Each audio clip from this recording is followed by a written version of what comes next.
Oltre 2 milioni di euro al Veneto per aumentare la rete di telecamere intelligenti lungo i principali assi viari regionali.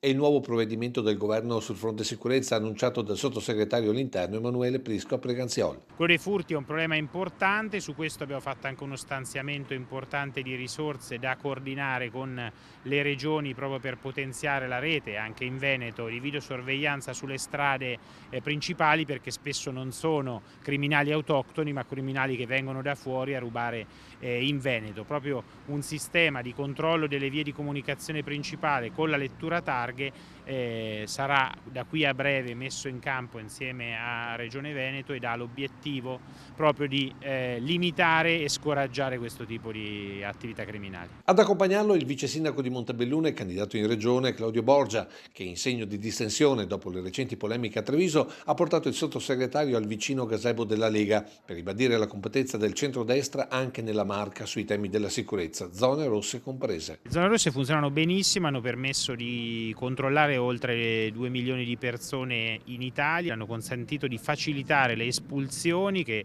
sono di molto aumentate, oltre il 50% rispetto all'anno precedente quest'anno. Tutto quello che serve lo vogliamo fare anche aggredendo questo nuovo fenomeno delle baby gang. Alcuni sono ragazzi e in questo senso vanno i provvedimenti per garantire anche una maggiore responsabilizzazione delle famiglie, altri sono dei delinquenti e come tali devono essere trattati. Infine, tra i provvedimenti avviati dal Ministero dell'Interno ci sono importanti novità per i vigili del fuoco. Abbiamo dato via alla più grande sostituzione di mezzi in epoca repubblicana, una nuova fase per le sedi, i nuovi contratti, è prossima a partire a giorni l'iter per il decreto legislativo di riforma del Corpo Nazionale per farlo ancora più efficiente, ancora più all'altezza dei tempi, dotato delle migliori tecnologie, essendo incontrovertibilmente da 14 anni l'istituzione più amata dagli italiani.